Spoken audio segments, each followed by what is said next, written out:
Hello hello students, आज हम बात करेंगे कॉम्प्लेक्स वेरिएबल इंटीग्रेशन के बारे में। तो पहले तो हम इंट्रोडक्शन पढ़ेंगे कि कॉम्प्लेक्स वेरिएबल इंटीग्रेशन में होता क्या है। अब हम सब ने इंटीग्रेशन तो पढ़ा ही है। हम क्या करते थे कि x1 x2 ऐसा कुछ हम करते थे, f of x dx, right. ऐसा आपको एक इक्वेशन दिया गया होता है और उसमें इंटीग्रेशन की साइन लगाई दी होती है और उसमें हमें क्या करना पड़ता है, इंटीग्रेशन करना पड़ता है। तो उसमें f ऑफ x है वो रियल होता है, राइट। dx है वो भी रियल होता है और x1 और x2 की वैल्यू जो भी होती है वो भी रियल होती है।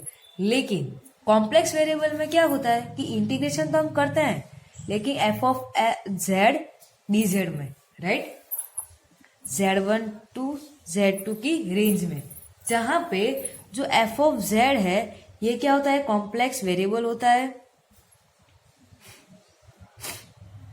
dz भी क्या होता है, कॉम्प्लेक्स वेरिएबल।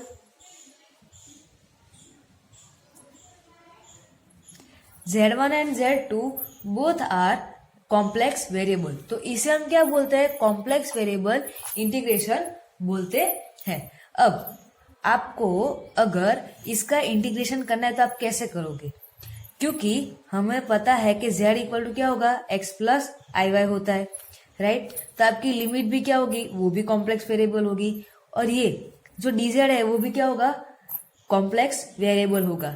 इसके लिए अगर हम dz करें तो आपको क्या करना पड़ेगा, dx plus i d y, okay.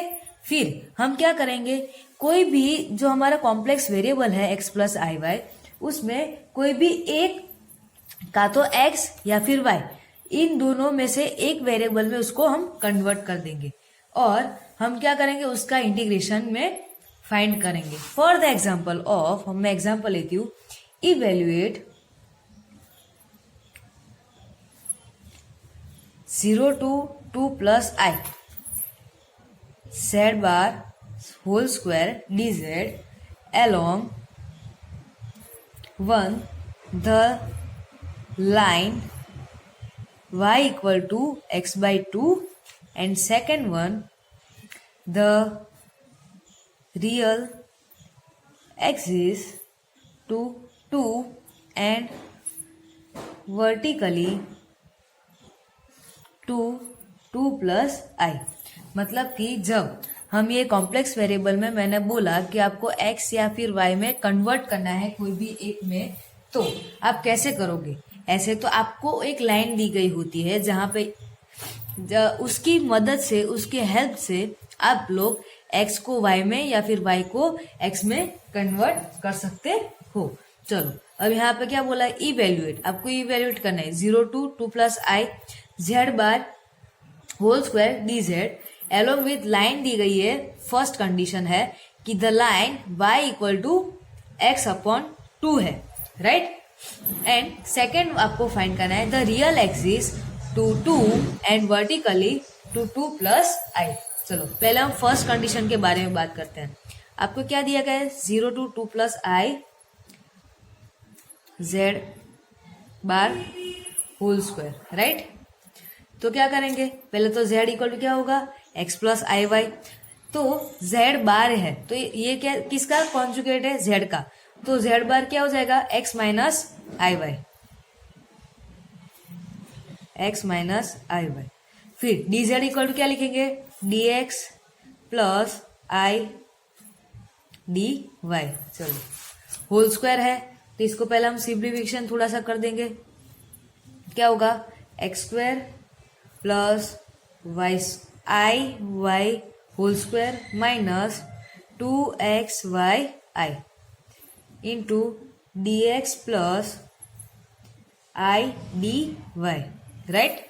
चलो और इसका थोड़ा सा सिंप्लीफिकेशन करेंगे, 0 plus 2i x square minus y square, i square है, राइट। तो हमें पता है कि आई की वैल्यू क्या होती है, √1। तो आई स्क्वायर हम करें तो क्या हो जाएगा, -1 हो जाएगा, माइनस 2xy दूसरे ब्रैकेट में dx plus i d y. ये मैंने सिंप्लीफिकेशन कर दिया। अब आपको क्या करना है, बोलो आप क्या करोगे अब, राइट। आपको x या फिर y को कोई एक वेरिएबल में कन्वर्ट करना है, लेकिन किसकी हेल्प से? तो यहाँ पे आपको दिखाया गया है कि line y equal to x upon two. तो since y equal to x by two, तो आपका क्या हो जाएगा कि x इक्वल टू 2y हो जाएगा, राइट। तो आपका dx इक्वल टू क्या हो जाएगा 2dy, राइट।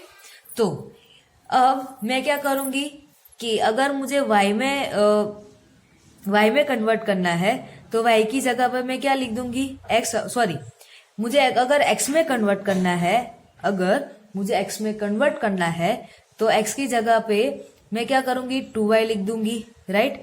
और अगर मुझे y की वैल्यू में रखूं तो मुझे किसमें सब कुछ मिल जाएगा, x में मिल जाएगा, राइट। तो मैं ये रखती हूँ x इक्वल टू 2y, ये मेरा इजी गोइंग हो जाएगा। तो ये जो पूरा इक्वेशन है वो y में कन्वर्ट हो जाएगा, राइट। चलो तो क्या होगा 0 टू, अब यहाँ पे आप लिमिट देखो क्या है 0 टू 2 प्लस आई वाई। अब मुझे किस में कन्वर्ट करना है, x इक्वल टू मैंने 2y लिखा है, मतलब y मुझे क्या मिला y में कन्वर्ट होगा, राइट। तो यहाँ पे 0 प्लस आई, ये भी 0i होगा, राइट। तो इसकी लिमिट क्या हो जाएगी, चेंज हो गई, क्या 0 टू यहाँ पे 1i, राइट।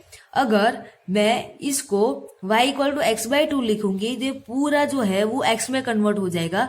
तो यहाँ पे x की वैल्यू क्या है, x प्लस आई वाई करो तो x इक्वल टू 2 हो जाएगा, और x प्लस आई वाई की इसके साथ कंपेरिजन करो तो x इक्वल टू 0 हो जाएगा। तो 0 टू 2 हो जाएगा, लेकिन यहाँ पे मैं क्या ले रही हूँ, x इक्वल टू 2y ले रही हूँ, यस। तो ये जो पूरा इक्वेशन है ये मेरा किस में कन्वर्ट हो जाएगा, y में कन्वर्ट हो जाएगा। तो इसकी लिमिट कौन सी आएगी, y वाली। तो यहाँ पे 0 मतलब 0 टू 1, 0 टू 1, चलो क्या होगा 2y square minus y square minus 2, x की जगह 2y y i into 2dy plus i d y. चलो अब इसका थोड़ा सा और सिंप्लीफिकेशन करो, 0 to 1 4y square minus y square minus 4i y square into यहाँ पे अगर मैं dy कॉमन निकाल दूँ तो 2 प्लस आई dy हो जाएगा, राइट। फिर क्या हो जाएगा 0 टू 1, यहाँ पे आप देख सकते हो 4y square minus y square 3y square minus 4i y square 2 plus i dy तो था ही, राइट। चलो अब ये जो कांस्टेंट है वो मैं साइड पर निकाल दूं तो क्या हो जाएगा, यहाँ पे आप देख सकते हो यहाँ पे वाई स्क्वायर अभी भी कॉमन निकल रहा है, राइट। तो क्या हो जाएगा कि 2 प्लस आई और 3 minus 4i, right. 0 to 1 y square d y. तो चलो 2 plus i 3 minus 4i, y square का क्या हो जाएगा y cube by 3 upon range क्या हो जाएगी, सॉरी हाँ राइट 1 एंड 0 रेंज रख दी। चलो अब इसका प्रोडक्ट फाइंड करो तो क्या मिलेगा आपको 6 plus minus 8 plus 3i minus 4i square और इसकी रेंज रख दो, क्या हो जाएगा 1 अपॉन 3 आ जाएगा, राइट। अब इसका और सिंप्लीफिकेशन करो, क्या होगा 10 माइनस 5i आएगा, राइट। देखो ये आई स्क्वायर है मतलब कि 1 हो जाएगा, राइट, और माइनस 1 होगा तो minus minus plus 6 plus 4 10 minus 5i 1 upon 3। यहाँ से और आप क्या कॉमन निकाल सकते हो, यहाँ पे 5 कॉमन निकाल दो 5 अपॉन 3 2 माइनस आई, ये आपका क्या हो गया आंसर हो गया। चलो अब हमारा जो सेकंड कंडीशन है वो देखते हैं। आपकी सेकंड कंडीशन क्या बोल रहे हैं कि the real axis to 2 and vertically to 2 plus i. Okay चलो इसका मतलब क्या होता है, इसके लिए मुझे ग्राफ ड्रॉ करना पड़ेगा। ग्राफ ऐसा होगा कि मैं कॉम्प्लेक्स प्लेन ड्रॉ करूं, ये है आपकी रियल एक्सिस और ये है आपकी इमेजिनरी एक्सिस, ठीक है। ये 0 1 2 1 एंड 2। आपको 2 प्लस आई रिप्रेजेंट करना है तो वो कहाँ पे आएगा 2 प्लस आई यहाँ पे आएगा, राइट। तो 0 टू 2 ये आपका A है और ये आपका B है, सोच लो तो आप लोग देख सकते हो कि ए पर है तो इसका पॉइंटिंग क्या होगा, 2 to 0, राइट। आपकी फर्स्ट कंडीशन देखो, द रियल एग्जिस्ट टू 2, मतलब ये वाला the real exist 2 to 0 to 2, ये आ गई।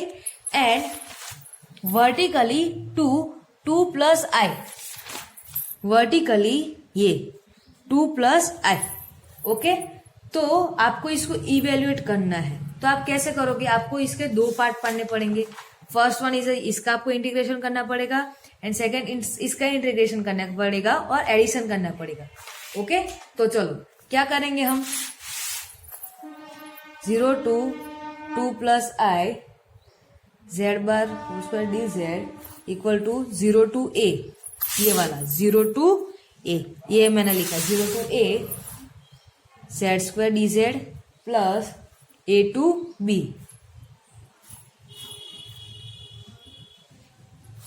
लिख दिया मैंने। क्या बोला, इसका आपको एडिशन करना पड़ेगा, मैंने वही किया है, यहाँ पे देख लो। चलो अब हमें पता है कि जेड बार था, उसका हमने क्या निकाला था, जो हमने सॉल्यूशन निकाला था वो ये रहा, देखो ये वाला निकाला था ना, वही आपको लिखना है, x square minus y square minus 2xy i, वो लिख दो, x square minus y square minus 2xy i d x plus i d y plus 0 to a to b x square minus y square minus 2xy i d x plus i d y, ये आपका first equation है, सोच लो। चलो अब आपको limits रखनी है, right. तो आप देख सकते हो कि 0 to a है, राइट। यहाँ पे y क्या है, 0 है, तो आपका dy क्या हो जाएगा, 0 हो जाएगा। एंड x जो है वो आपका यहाँ पे क्या है, यहाँ पे 0 और यहाँ पे क्या है, x इक्वल टू 2 है, राइट। तो आपकी OA की लिमिट कौन सी होगी, 0 to 2 हो जाएगी। ऐसे ही y की लिमिट सोचो, यहाँ पे आप देख सकते हो कि x इक्वल टू क्या है, यहाँ पे 2 है, राइट। देखो दोनों साइड, राइट। एंड y तो dx आपका क्या हो जाएगा, 0 हो जाएगा। एंड y एक्सिस पर देख सकते हो आप, y इक्वल टू क्या है, 0, और यहाँ पे क्या है, y इक्वल टू 1 है, राइट। तो आपकी दूसरी लिमिट क्या, ए बी पर क्या हो जाएगी, 0 to 1, राइट। सिंपल है। तो देखो क्या होगा, यहाँ पे 0 to 2 और आपको क्या करना है, एक्स स्क्वायर डी एक्स। क्यों एक्स स्क्वायर डी एक्स, क्योंकि आपने लिखा था कि x equal to y equal to 0 है, तो यहाँ पे y इक्वल टू मैं 0 रख दूं तो ये पूरा तो 0 हो जाएगा, तो बचा क्या, एक्स स्क्वायर ही बचा ना, x square d x plus 0 to 1, और यहाँ पे क्या था, y इक्वल टू 0 है, राइट, और x इक्वल टू 2 है, तो y आपका क्या हो जाएगा, 0, और x इक्वल टू 2 का होल स्क्वायर 4 माइनस, सॉरी यहाँ पे आपको dy करना है, तो y square minus 4y into i d y. चलो आगे क्या होगा, एक्स स्क्वायर का x cube by 3 0 to 2 plus i common निकलेगा तो क्या होगा, 4y minus y cube by 3 minus 4y square by 2 i 1 to 0। Limit रख दो तो यहाँ पे 8/3 आएगा plus i 4 minus 1/3 minus 2i आ जाएगा, राइट, 2 2 जा 4, 2i आएगा। चलो अब आगे थोड़ा सा और simplification, 8/3 plus i 4 minus 1/3 minus 2i square, आई को मैंने अंदर मल्टीप्लाई किया इससे, इन दोनों के साथ, तो क्या होगा 8/3 प्लस 2 प्लस आई 4 3 जा 12 माइनस 1 11/3, और इसका सिंप्लीफिकेशन करो तो क्या हो जाएगा 14/3 प्लस आई 11/13, तो ये सॉरी 11/3, ये आपका फाइनल आंसर हुआ। Thank you friends. हम बात करेंगे कोची इंटीग्रल फॉर्मूला के बारे में। उसके पहले हम बात करते हैं कोची इंटीग्रल थियरम्स के बारे में। इसको आपको प्रूफ नहीं करना है, ठीक है, सिर्फ आपको विदाउट प्रूफ उसका जो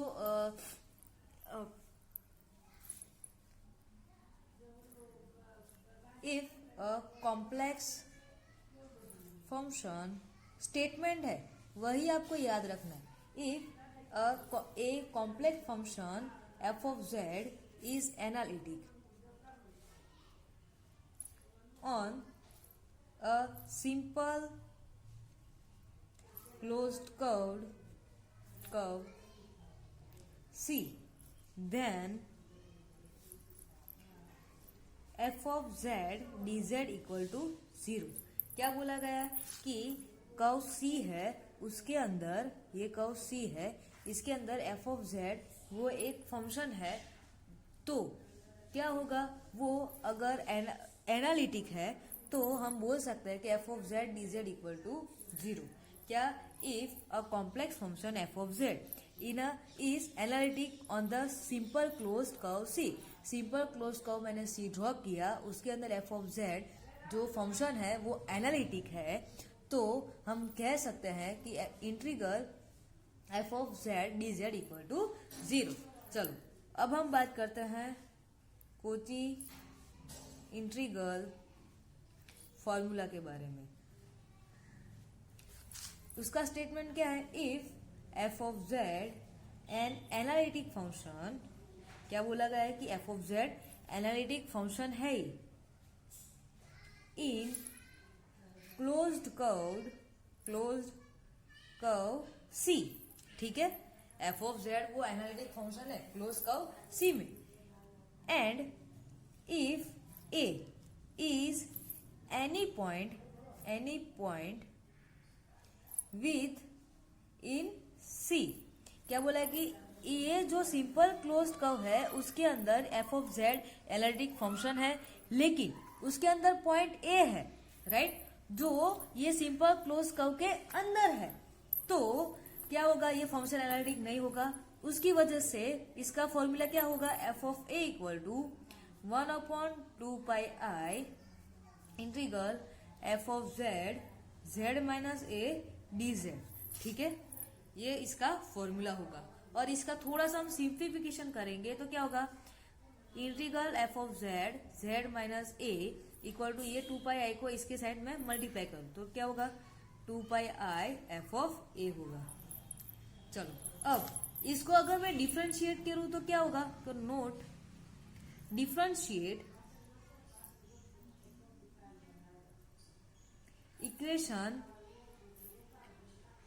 ये वाला 1 right a partially on the both side, तो क्या होगा, C f of z minus a square dz equal to, यहाँ पे dz आएगा 2πi f डैश a.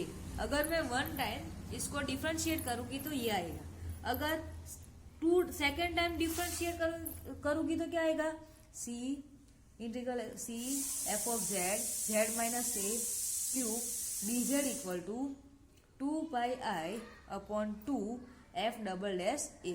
ऐसे अगर मैं कंटिन्यूअस इसका डिफरेंशिएट करती रहूं n टाइम्स तो मेरा फॉर्मूला क्या आएगा, f of z minus a n plus 1 dz equal to 2πi n factorial f of n a. ठीक है, देखो स्टूडेंट्स, ये इसके लिए मैंने समझाया क्योंकि आपको इसकी वजह से जो हमारे एग्जाम्पल्स है वो आसानी रहेगी. ठीक है, चलो अब हम बात करते हैं एक एग्जाम्पल की, कि कर्व है z³ minus 6 upon 3z minus i dz where z equal to 1. z equal to 1 मतलब क्या, कि सर्कल C है और उसकी रेडियस क्या है, 1 है. मत क्या, सर्कल जो हमारा C है उसमें सेंटर से जो रेडियस है हमारी क्या है, 1 है. ओके, चलो तो क्या करेंगे, let f of z equal to, f of z क्या लेंगे हम, ये वाला z³ माइनस 6. और हमें अब क्या करना है कि जो ये a है हमारा वो मतलब कि देखो 3z minus i equal to, अगर 0 रख दूं तो z इक्वल टू क्या हो जाएगा, i/3, राइट. मतलब कि अगर मॉड्यूलो z होगा तो 1/3, तो ये 1/3 है, राइट. वो सर्कल के अंदर है कि बाहर है, अंदर है, राइट. तो हमारा जो कोशी इंटीग्रल फॉर्मूला है यहाँ पे यूज होगा, राइट। तो क्या होगा 1/3 F of Z minus I3। क्या किया मैंने, यहाँ से 1/3 था वो कॉमन निकाल दिया, तो क्या हुआ z minus I/3 equal to, तो अब आगे करेंगे 1/3, इसका फॉर्मूला लिख दो, क्या होगा 2 पाई I f 1/3, राइट। ये वाला f ऑफ a, राइट। हमारा f ऑफ a क्या था 1/3 था ना, तो वही मैंने यहाँ पे लिख दिया है, ये वाला formula 2 pi I f of a, right. तो अब आगे करेंगे 2 पाई I/3, ये कॉमन था, तो I/3 का क्यूब माइनस 6, राइट। तो क्या होगा 2 पाई I/3 माइनस I/27 माइनस 6, और इसका और सिंप्लीफिकेशन करेंगे तो minus 2 pi I/3 I plus 27 plus 6, ये आपका क्या हो गया आंसर हो गया। एक और एग्जांपल लेते हैं कि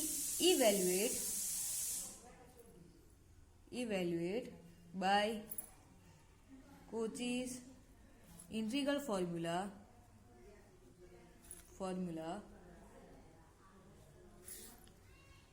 C e⁻²z upon z plus 1/4 dz where z modulo z equal to 3।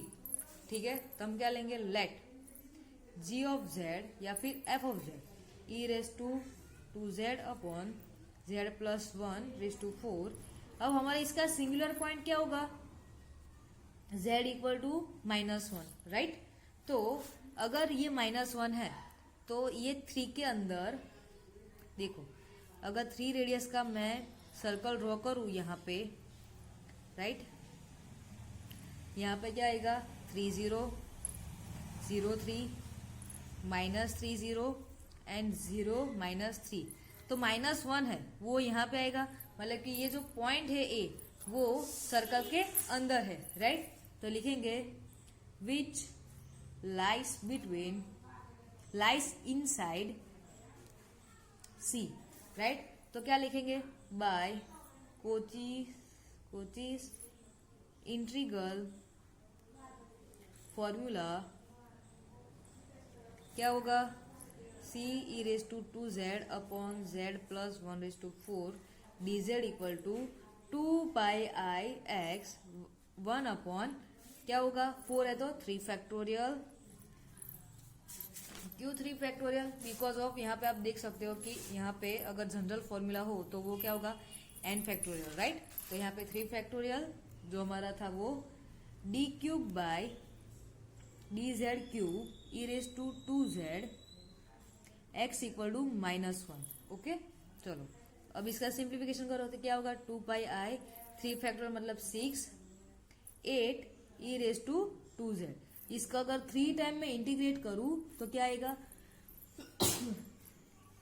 8 e⁻²z, फिर पाई I/3 2 3 6 होगा इसके लिए, पाई I/3 8 e into 2 1, right.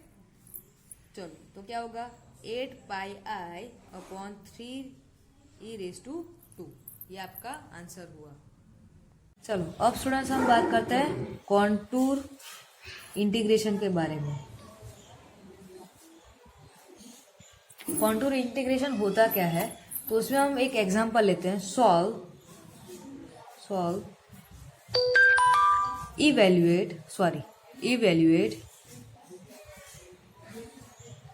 evaluation of real defined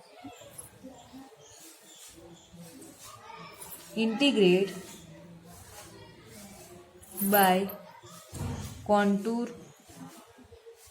integration।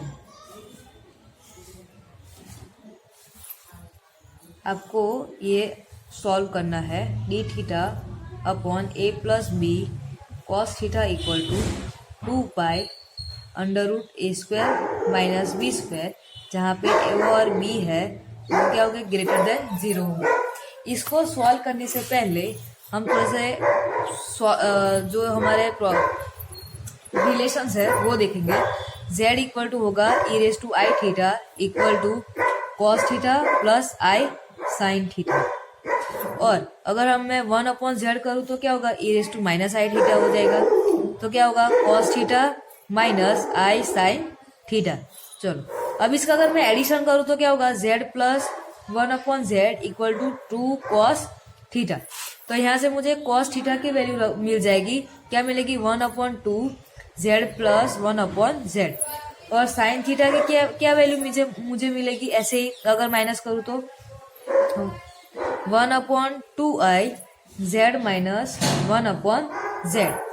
और एक और है कि z equal to e raise to i theta है, देयरफॉर dz क्या मिलेगा, देखो dz आपको क्या मिलेगा, dz इक्वल टू आपको मिलेगा i e raise to i theta d theta. Okay, therefore d theta आपको मिलेगा यहाँ से dz upon i e raise to i theta.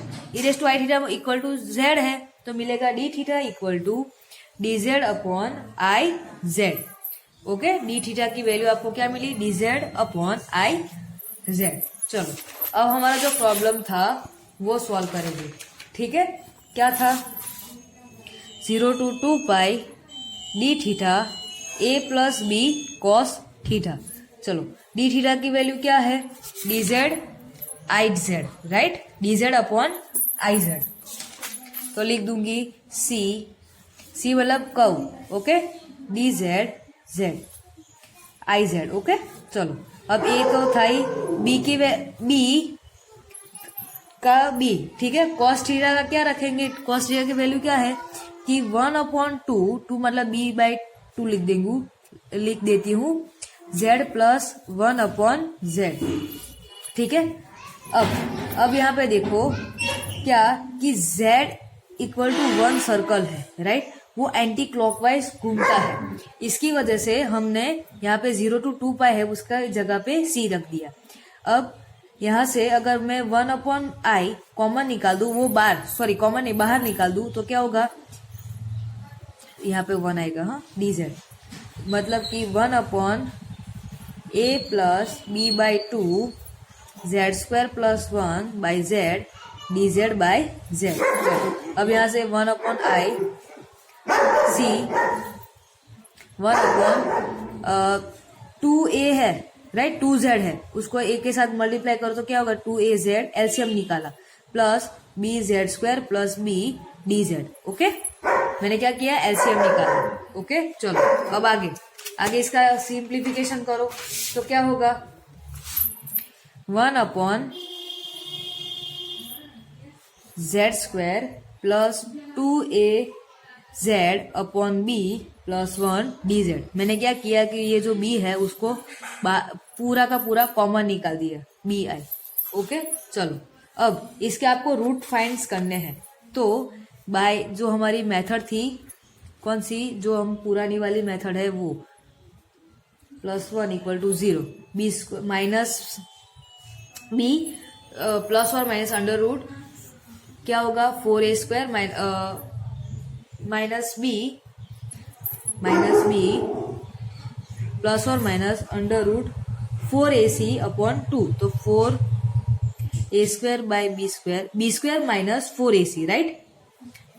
हमारा क्या फॉर्मूला था, सॉरी मेरी गलती है, कि अगर माइनस बी प्लस और माइनस b² माइनस 4ac, यहाँ पे b क्या है 2a प्लस और माइनस b² मतलब 4a² b² माइनस 4ac। तो यहाँ से आपका क्या रूट निकलेगा, -a/b प्लस और minus a² minus b² upon b। ठीक है, तो आपका यहाँ से अल्फा क्या होगा, -a/b plus a² minus b² by 2 and आपका बीटा होगा -a/b minus under root a² minus b² by b। Okay, चलो अब यहाँ से आपको क्या करना है कि ये वैल्यू यहाँ पे रख देनी है, राइट। तो आपका जो रूट निकाला वही रखा, 1/bi 1 upon z minus alpha and z minus beta, z plus beta dz। Okay, तो क्या होगा 1 upon bi 2 pi i r1 plus r2। अब r1 की वैल्यू और r2 की वैल्यू क्या होगी? अगर यहाँ पे r1 है, एक नेगेटिव और एक पॉजिटिव है, राइट, तो इसकी जो वैल्यू आएगी वो क्या आएगी? अप आएगी, मतलब कि जो हमारा सर्कल है उसके अंदर आएगा। और यहाँ पे दोनों माइनस है तो वो क्या हो जाएगी? और ज्यादा बड़ी हो जाएगी। तो क्या होगा? वो सर्कल के बाहर, मतलब कि उसकी वैल्यू क्या हो जाएगी? 0 हो जाएगी। यहाँ पे लिखेंगे a b is greater than 0, therefore r1 equal to limit z tends to alpha, तो क्या होगा? z1 minus alpha into f of z equal to limit z tends to alpha z minus alpha 1 upon z minus alpha and z minus beta. Alpha alpha cut, तो हमारा क्या मिल जाएगा? 1 upon alpha की value यहाँ रख दो z की, alpha minus beta. ठीक है, अगर मैं अल्फा माइनस बीटा करूँ तो क्या होगा? देखो यहाँ पे अल्फा माइनस बीटा करूँ तो ये तो कट हो जाएगा, राइट। तो क्या बचा? 2 under root a square minus b square upon b, right. क्या होगा? 2 under root a square minus b square upon b. Denominator का डिनोमीटर न्यूमिनेटर में जाएगा तो b upon 2 under root a square minus b square. और यहाँ पे r2 की वैल्यू क्या हो जाएगी? 0, बिकॉज ऑफ, क्योंकि ये क्या है? बड़ी है और वो सर्कल के कहाँ पे आएगी? बाहर आएगी, तो वो क्या हो जाएगी? 0 हो जाएगी। तो हमारा c f dash z d z क्या हो जाएगा? 1 upon b i 2 pi i b 2 under root a square minus b square. तो बी कट, आई कट, तो क्या हुआ? 2 pi upon under root a square minus b square. Okay, चलो, thank you students.